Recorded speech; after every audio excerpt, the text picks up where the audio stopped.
Okay. Hello, everyone, and welcome to the After Dark Film Society. I'm Ashley.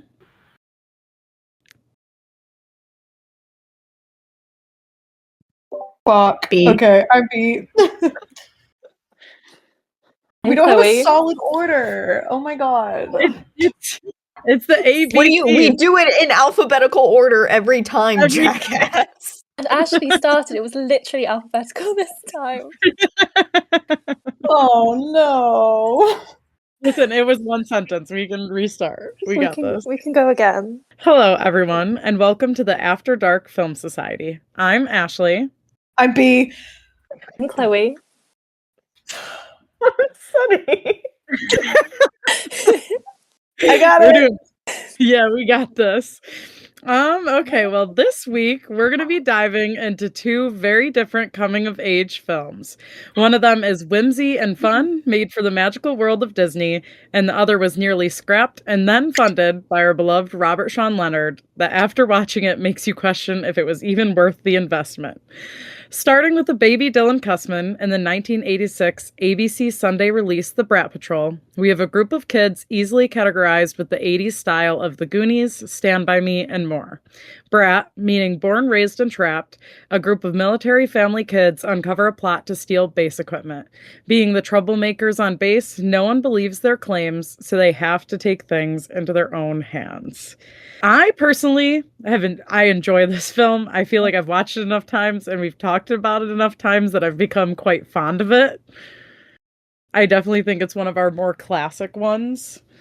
Does anyone want to know like the plot or anything? I sure can. So this takes place in Virginia? ? Yeah, I think it was Virginia, yes. And it's they're on some kind of Marine/Navy/Army base. And there's this group of 14-year-olds. There's Dylan Kussman, there's Sean Astin, there's George, there's the girl, and there's Pipsqueak. I love how the girl increasingly vague the description. I didn't write down everyone's names. I mean, if you watch the movie, that's the one thing about this movie is, for as fun and silly and goofy as it is, it's not very memorable. Okay. I remember everything about it. If I'm gonna be so honest, it exists in my brain as a faint memory. Like a faint, foggy memory with like vignettes of just random shit that I can't remember how it connects in my mind. Well, you're in luck, because I'm gonna connect them. Oh, thank God. I feel like Charlie Day and Always Sunny with like the fucking red string and Pepe Silva. Okay. Trying to connect it all. Yeah. This group, they are the Brat Patrol. And they are just the mischief kids on campus. They all go to school together. And there's this other group of kids called the Junior Grunts, who are a little older. And for some reason, the Junior Grunts, they've got mad beef with the Brat Patrol, because last year, the Brat Patrol won like the Volunteer Service Award, and that made the Junior Grunts really mad. So they're going for it this year.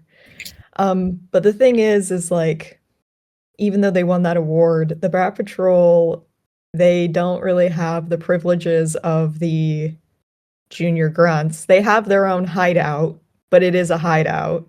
But I think the first great memorable scene is the pool party, where the Junior Grunts are at the pool. The Brat Patrol is not allowed. So what do? They stage a coup against the Junior Grunts, and they throw like water balloons at them. And then Pipsqueak, the little 5-year-old, he starts shooting tennis balls at them. Which I'm pretty sure counts as like actual assault. Oh, The and best part then about this is as the Pipsqueak's doing it, he's got the tiniest little inner tube around his waist. He almost trips yeah, and falls off the roof. Like, he and is then so clunky. He's just, like, fighting for his life, trying to keep that inner tube up while committing gross acts of assault towards other children. yeah, I wrote down some of my favorite lines from this. And one of my favorite lines, I think Sean Astin says it. They've crashed the pool party. And I don't know what they say to him, but at some point during this whole escapade, he yells, "Yeah, and you're a turkey," and then cannonballs into the pool. This is what So I mean. This film is so endearing. Like, it's just so so fun. they get in trouble and they have to do community service, but the brats, they stumble into a conspiracy while they're putting all their supplies away, and they find some goons stealing radios to sell. They see like a broken fence while they're trying to see like how they got in, and George falls back onto the chain link fence and he says, "Help me up, Leonard. I feel like a waffle," which is just a fantastic line. And what I'll say is that every single person in this movie is giving 150%. There is not an ounce of like irony or anything. They really believe in all of this, even the adults. Yeah. It's honestly so fun and so over the top that it's just a good time. Is it objectively a good movie? Not No. really, but it's so fun. Also, you forgot the sick joke that they keep asking for beer at the pool and it's root beer. Oh, yeah, I did Another forget round of about beers, that. please. I also forgot that at some point, while they're doing their community service, the junior grunts come over, um, and they're like, "Ha, you're doing community service." And, um, I don't know if they throw paint on one of them or if they throw some kind of liquid on him, and he goes, "My clothes, they're wet." The grunts are definitely treating it like a country club, but you also can't say that it's out of line that they get paint thrown on them, they get their pool party disturbed, because they go into this ice cream parlor and they're supposed to be the mature older kids on this base, and they start this full-on ice cream food fight and just completely Mhm. wreck the entire place, which is run by other children. Yeah, there's a lot of child labor happening on this army base. Um, but yeah, anyway, people are stealing equipment, and the brats, they can't get any of the adults to listen to them. So Dylan Kussman's character, Bug, he he like figures out the license plate of the person who broke in. They see like what they took out. They take pictures of the equipment. They find some of the grunts find uh, Leonard and George. I don't know if his name is George or Mick George. It's different in my notes. Um, but finds them into the restricted area. Um, and then there seems to be a gap in my knowledge here because then a grown ass man breaks into their hideout to kidnap them. Um, he like he he's the parachute guy. I'm trying to remember too, but I think he somehow sees the kids or knows that they know. Or no, didn't they lure him in to try and trap him? Well, they trap him under a parachute, but I don't think that was their plan. Anyway, Bug uses like a voice modulator to trick the bad guys. into showing up right into their trap, and then they catch the people who are doing it, and then they make their escape, and then the world's longest chase scene happens. It's like 20 minutes of these kids riding around on their bikes while some guys in a van chase after them. Some guys in a white van chase after Yeah. them. So, Bug and Pipsqueak bait the van to go into like an alley, but then the parachute guy got free of the parachute and he starts chasing them, and then they bait him to the award ceremony where the Youth Service Award for Outstanding Volunteer Work is happening.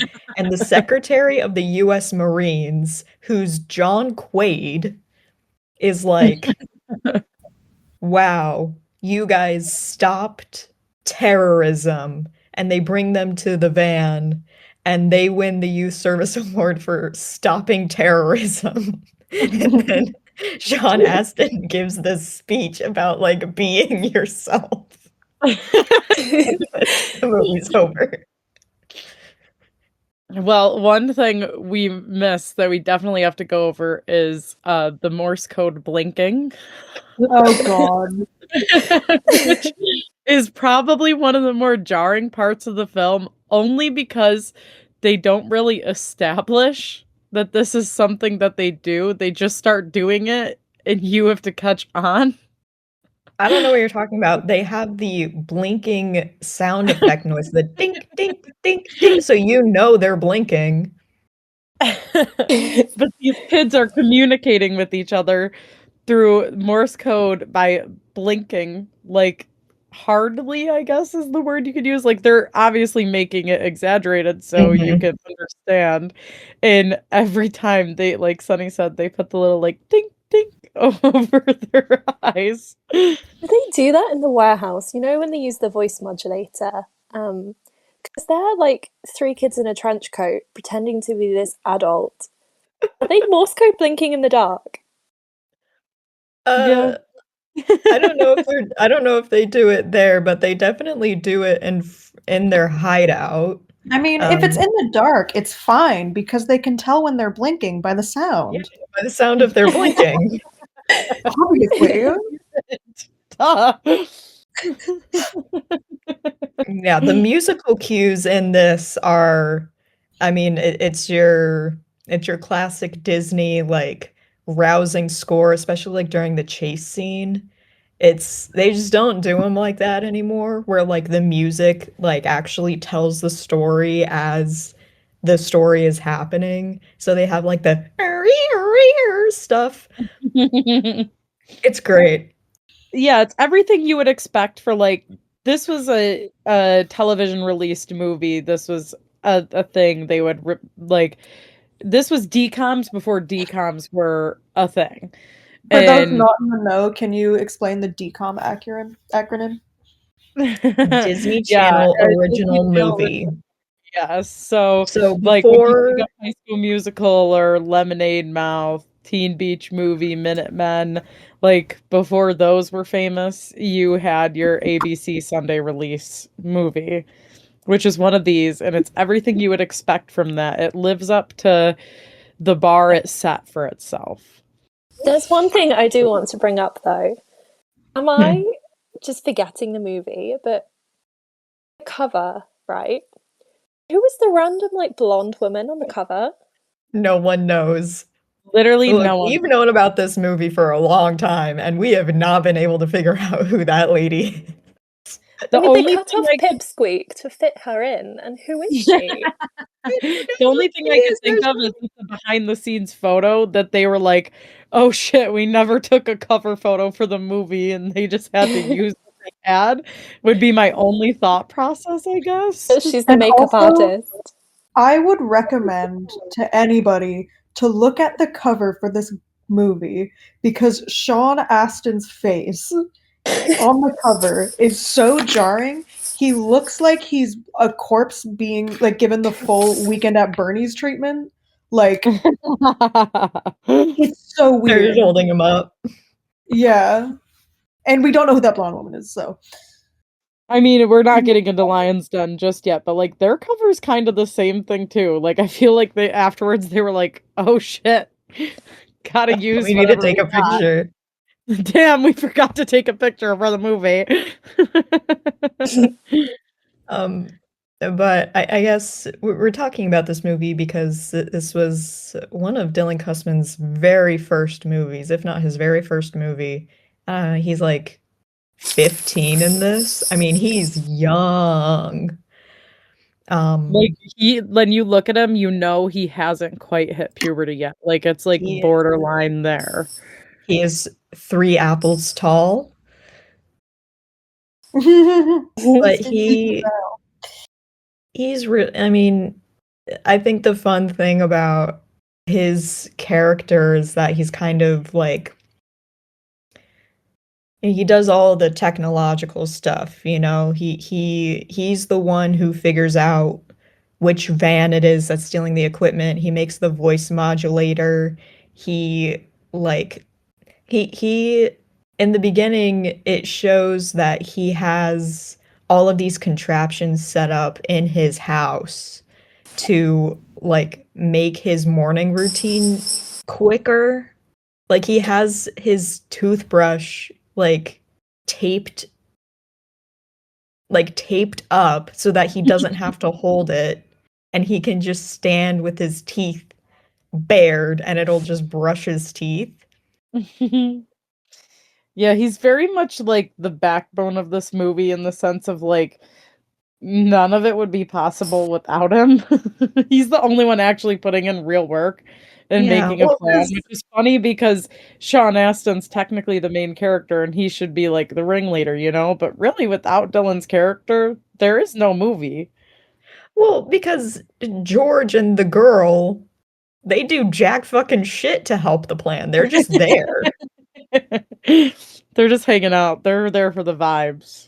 And then George, he like sulks like 3/4 of the way through the movie. He's like, I'm not going to be part of your plan to stop terrorism. This is after the ice cream fight, I think. And he's like in his room and they're standing outside of his house with like a boombox, like, come stop our plan for terrorism. And I don't know how they get him to come back. It's like a really inconsequential conflict because it's solved in like 2 seconds.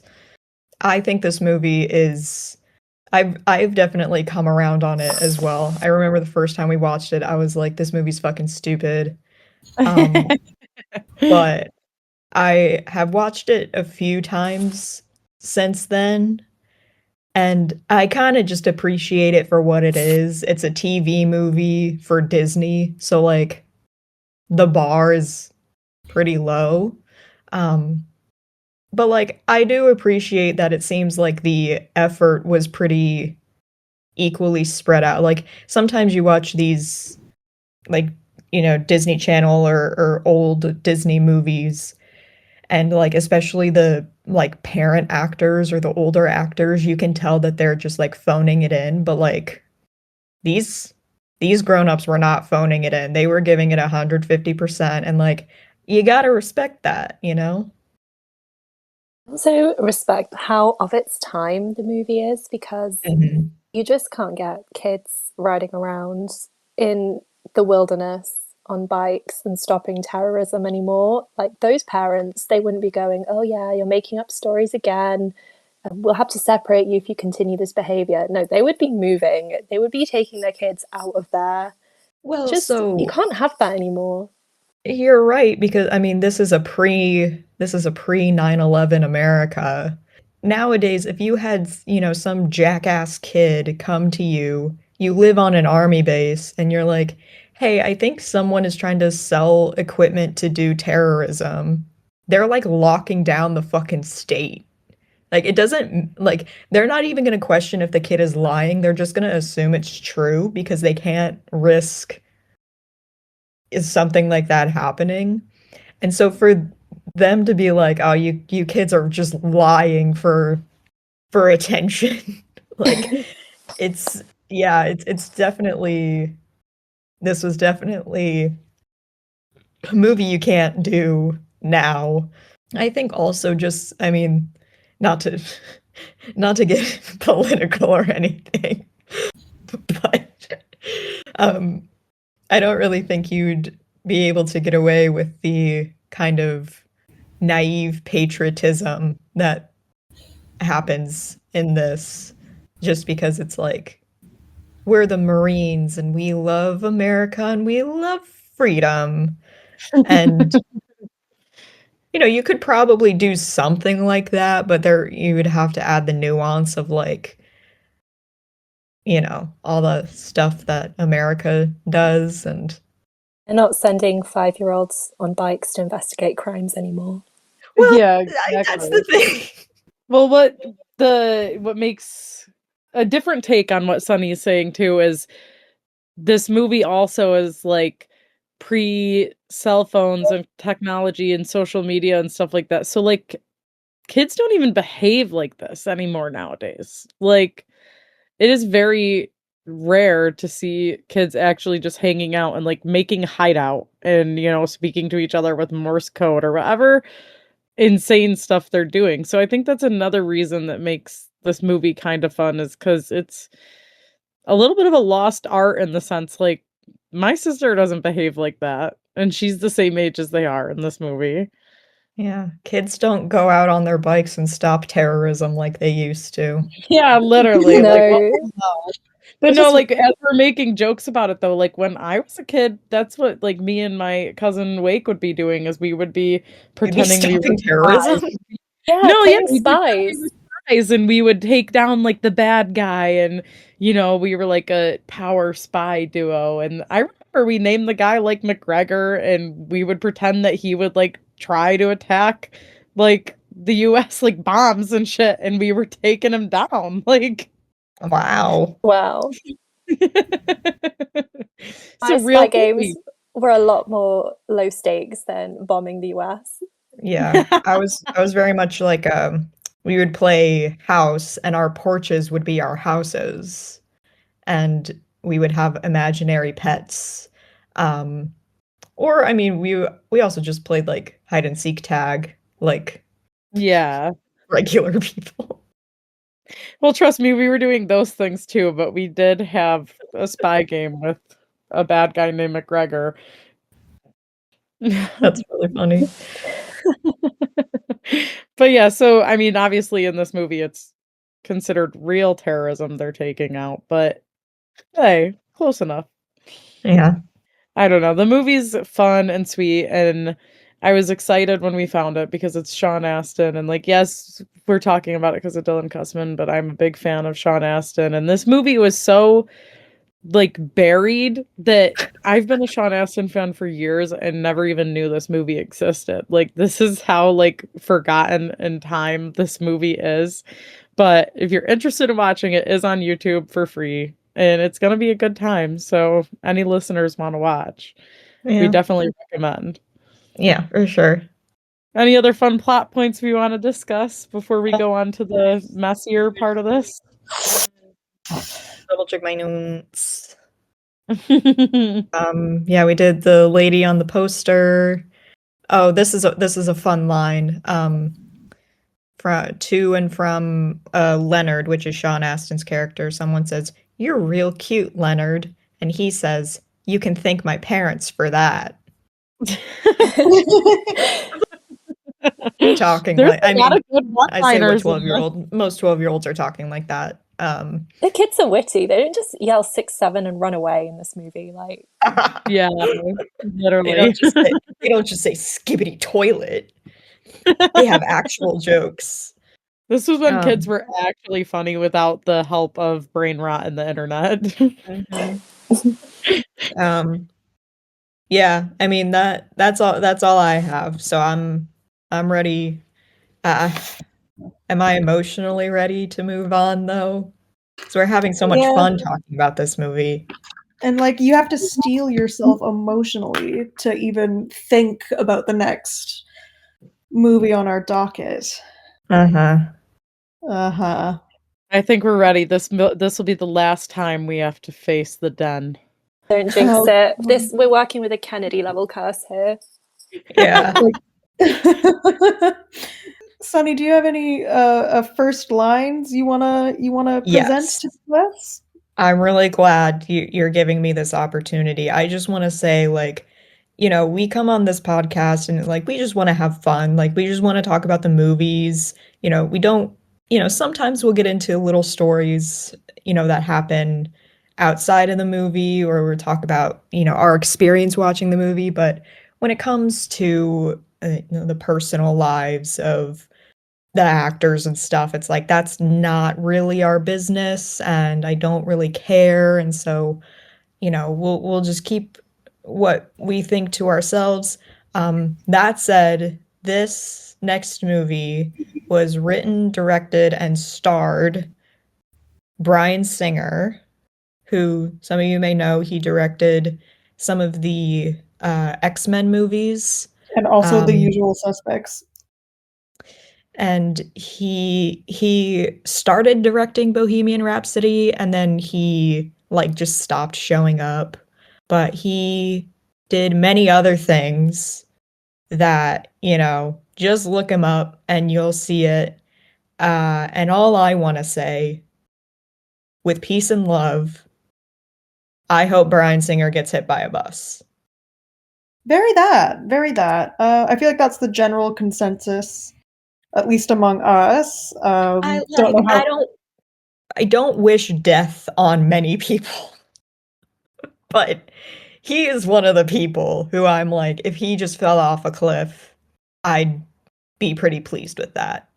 And like, I don't know how many people out there like would be like fans of Bryan Singer, so I don't think we're at risk of causing like No. an uproar of insane Bryan Singer stands doxing us and threatening us. But I would implore the masses to research into this guy, because it's not pretty. It is a long, storied. I mean, he is one of the most disgusting people to ever walk the planet, and um, yeah, I I don't. Again, I don't want to get into it because it's very Heavy. upsetting and disturbing. So we're just gonna make fun of him for this horrible short film he made, and not Yeah. all the other stuff. Yeah.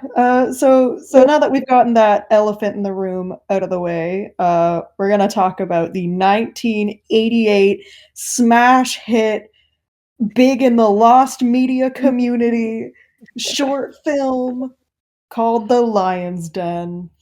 And it is 24 minutes of fuckery, of slurs, of rancid energy.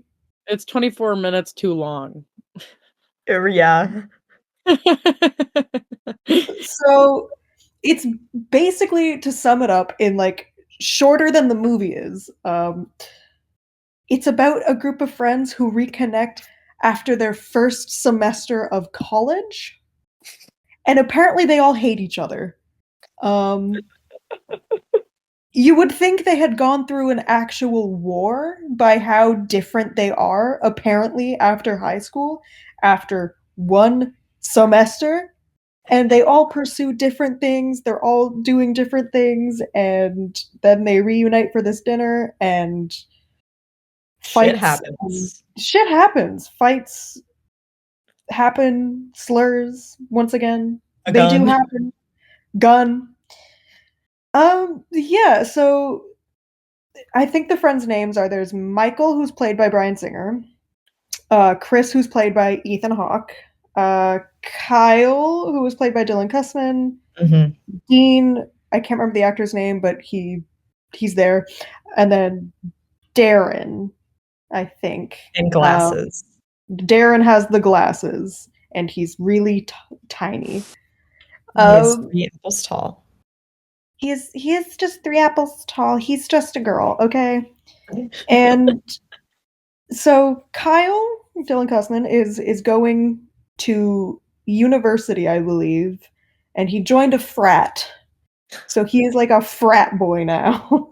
I mean, he's a frat boy, but he's not like a frat boy TM. Like he is he's a a boy frat in a frat. boy because the housing was better, to quote him. right. He's Yeah, still and kind of a I don't want to say a nerd, but a like nerd. he's a nerd. And then they have Dean, who is now pursuing acting in Hollywood. So he keeps name dropping this one guy. Can't remember that guy's name, but apparently that guy is supposed to be a big star. But he's in a movie. And then there's Darren, who is considering dropping out of college because he's being bullied. What else? What else? What else? Michael, have no idea what he does. He just shows up.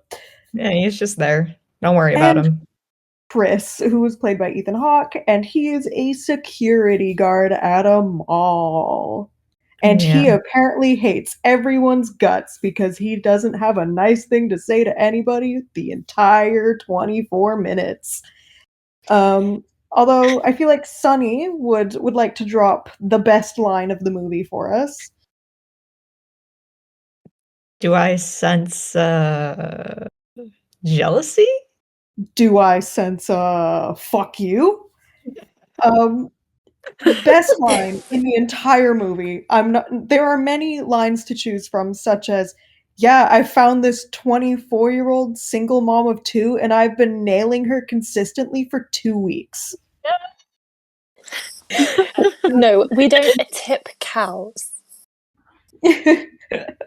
Ashley, do you have a favorite line?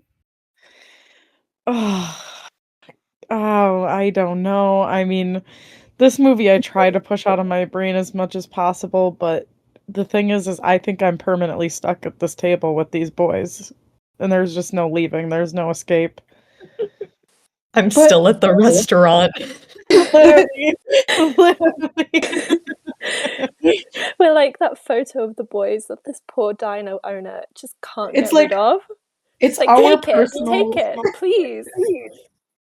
It's our personal picture of Dorian Gray.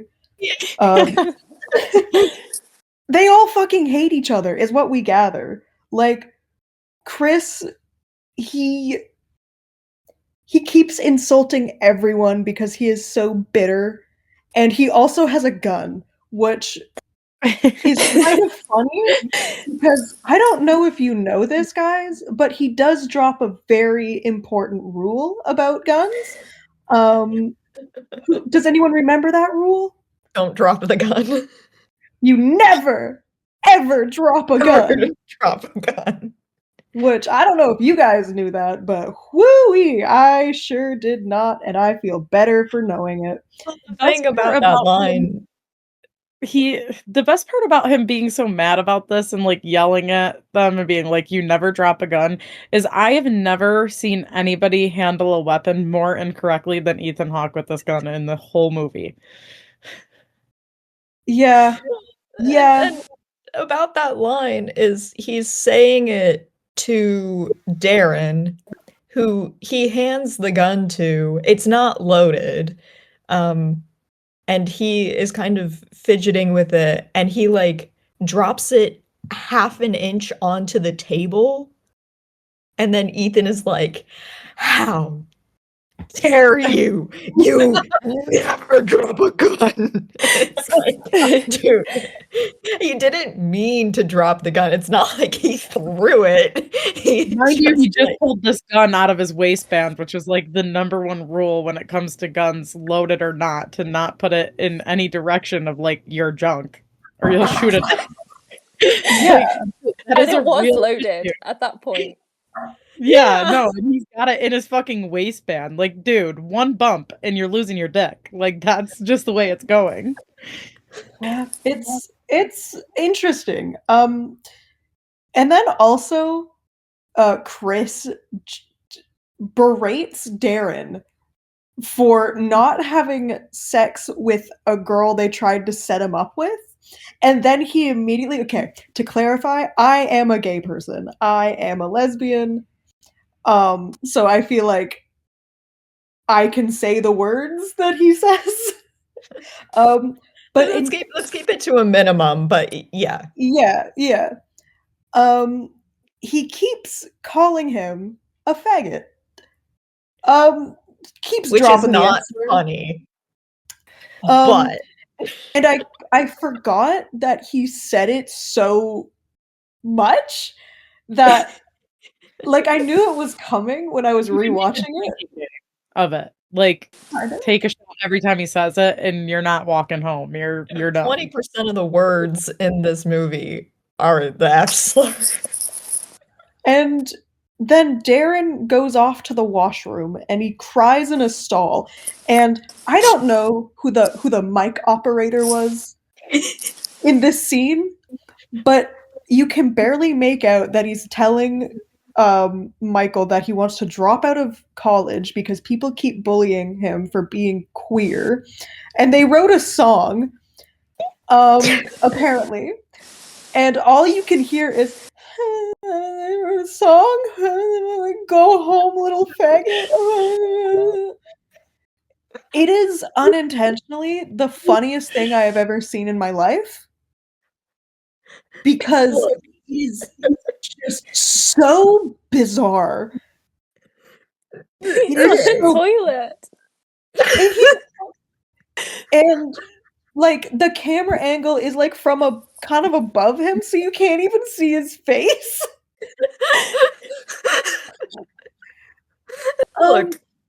Look. I think homophobia is bad. Homophobia is bad. However, I this is know fucking that funny. I know that homophobia exists. I'm not trying to say that a scenario like what he just described could not happen, because it could. It's just that it is told in this way that makes it really difficult to take it seriously. Because there wasn't really, you could kind of tell with Darren's character that he's just really insecure and kind of hesitant to say what's been going on. But then the moment he is in, it isn't like there was some like comfort in, finally, I think he tells Bryan Singer's character like what's going on, or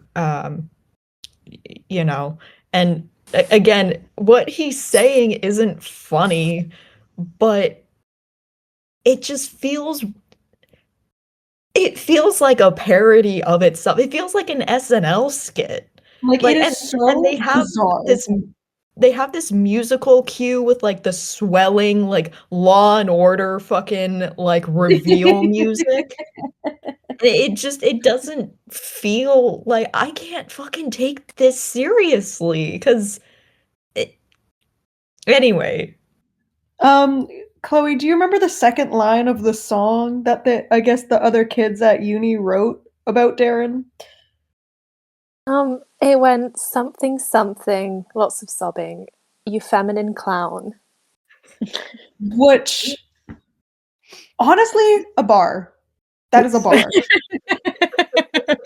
Guys, is this song actually good? Like, Because I Honestly, put it to a personally, beat. wait a minute, it's good. Spotify Wrapped. because I I personally need am I a feminine need clown.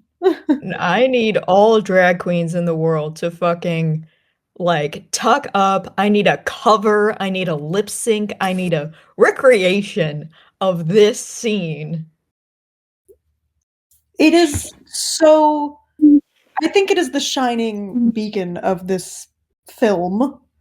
Well, so then Bryan Singer's character, who's the actor, shows up, and Ethan is like really bitter about that because No, he's not the actor. That's another guy named Dean.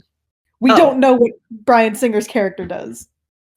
I get Bryan Singer's character and the other one mixed up, obviously. But yeah, the actor one shows up, and he and Ethan seem to have some kind of one-sided beef where Ethan's character really doesn't like him because he went off to go be in Hollywood, and Ethan, like, he stopped writing, and like he won't admit that he's upset about that, but I don't remember why. And then they get into this fight, and then Ethan like flexes the unloaded gun at him, which again is in his pants, and it's like right where his dick is supposed to be. And he's like, "Oh my God, you would shoot me? You'd shoot your best friend?"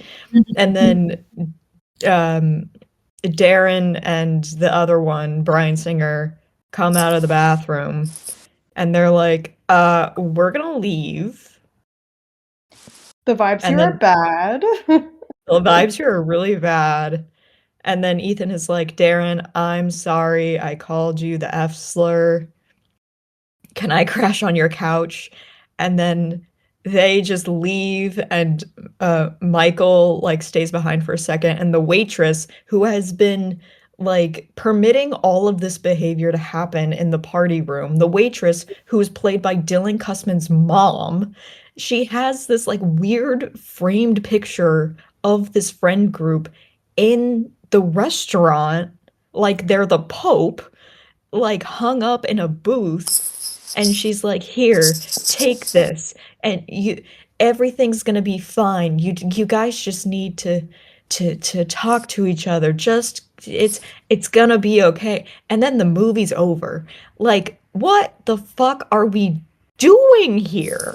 Well, I mean, like, a weird thing that happens is, so the reason why Ethan's character asks to sleep on Darren's couch is because he's like, "Hey, I'm sorry, can I borrow some money to pay for this food?" And then he's like, "I'll pay you back on Sunday morning." And Darren's like, "It is Sunday morning." And then like, "Okay, well, since work is no longer an issue, can I crash at your couch?"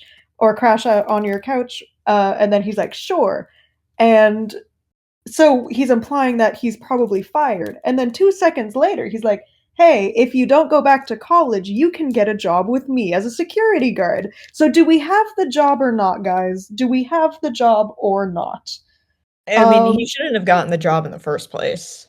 No, no. This is a job he got through nepotism, though. They say, like, you're working with your uncle. So is Yeah. he fired by his relative, or is he going back to his mother's house where she's apparently sleeping with a 25-year-old mailman?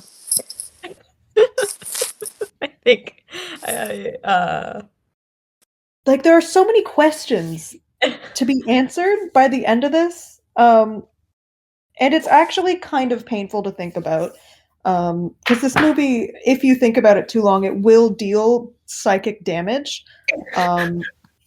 It is an odd little project, if you will. And we have a fun fact about like the fact that it almost wasn't finished. It almost wasn't finished, and then Robert Sean Leonard paid $4,000 so they could finish it. What happened was Ethan and Dylan and Bryan Singer, they were like all in the same kind of, I don't know if it was theater or film group. They all like knew each other, and Bobby Leonard knew them too. And Ethan was telling him like, "Oh man, yeah, I just did this short film and I really liked it, and it had like themes and a message, and but I don't think they're going to be able to afford to finish editing it." And Robert was like, "Oh, can I see it?" And so he saw an unfinished version of this. I don't know what part of it he saw, or like I don't know what he saw, but he was like, "This is the best thing I've ever seen in my life, and I think people should see this movie. I think it's important. This movie has themes and ideas and a message." And uh he took 4,000 American dollars out of his Dead Poet Society check and gave it to Bryan Singer to finish. And then, about a decade and a half later or whatever, Robert Sean Leonard went to audition for House MD, which Bryan Singer was directing the first episode of. And he said that Bryan Singer is essentially the reason he got stuck doing that show for so long. It's all connected. I just want to know what he saw. What did he see in this that he was like, if they finished it, it would be amazing? Was it the song that Darren sings on the toilet? It might have been the same position that he was in too. He was like hitting thinker pose right on the toilet. Right. Fist on forehead in distress. But the movie did provide us with some great screenshots that we the whole still use movie's in a meme. conversation. Yeah. Gun in Pants is a classic one. Didn't somebody convert the $4,000 then to now? Yeah, it was like 11 grand US, which is like $1 million Canadian. But let me do that conversion. I mean, $4,000 even in today, like, that's in this economy? That's like 2 months rent in New York. What the fuck are you doing, dude? Like, okay, yeah, it is about 11,000. Okay. I did the correct conversion. What is 11,000 in Canadian? It is 15,500 in today's dollars. And let's do in pounds sterling, it's 8,410 pounds. Oh my god. But in this economy, that's insane. So if no matter what, Robert deserves his money back. I mean, Jesus Christ. Take it back, remove the film from the internet. We're done. I mean, the film was removed from the internet when the internet archive got hacked. Yeah, it was classified as lost media for a few months. Didn't somebody even contact like the boys and they were all like, we don't even have a freaking copy of it. Like, let us know if you find one. Yeah, I think a couple people reached out to them being like, does this still exist? And they were like, oh, I don't have it, but someone does. And then someone just like put it on the Internet Archive. But then, like Chloe said earlier in 2025, the Internet Archive got hacked. And then it was gone forever again. And I was checking every day until it came back. And when it came back, I downloaded that shit onto my laptop, and I now have it forever. And because we were gonna watch it together, and I think Chloe watched it before any of us, and then all of a sudden it was gone, and we were in distress for months. And then it showed back up, and we were so relieved. But we think it may have made us worse as people for having watched it. So who's the real winner here? Bryan Singer. True. But yeah, it's a horrible movie. It's a horrible movie. 24 minutes of pain. It might be a good watch with your friends if you hate your friends. Yeah, maybe instead of having a friend breakup, you just show them this movie and they can probably detect the sheer rancid energy from it. And that's how you do it. That's how you do it. Oh, I mean, I don't have much else to say about this movie. I don't ever want to talk about this movie again. It's bad. It's a real stinker. And yep. Sorry, Dylan and Ethan and Dylan's mom that you were in it. And the other guys that aren't Bryan Singer. Well, I don't really care about him, but... Well, I said the other guys that aren't Bryan Singer. Right, yeah. They did the best they could. They were acting the capital A. It's just unfortunate. This is what they were given. Yeah. My concern is if you like this movie. Robert Sean Leonard, I'm looking at you. Side-eye. Just a little. It has ideas. It has themes. And it's that one semester of college will make you hate your friends. Yeah. This is what the liberal woke doesn't want you to know about one semester at college. Yeah, yeah. Don't go to college, you get a gun. Go to college, you hate your friends. Yeah. And if you get a gun, then you can just Never drop it. Yeah, never drop it. You just get to flail it around and threaten your friends after trashing a restaurant at midnight. Yeah. Many lessons have been learned. Well, does anyone want to make any closing remarks? No. Goodbyes?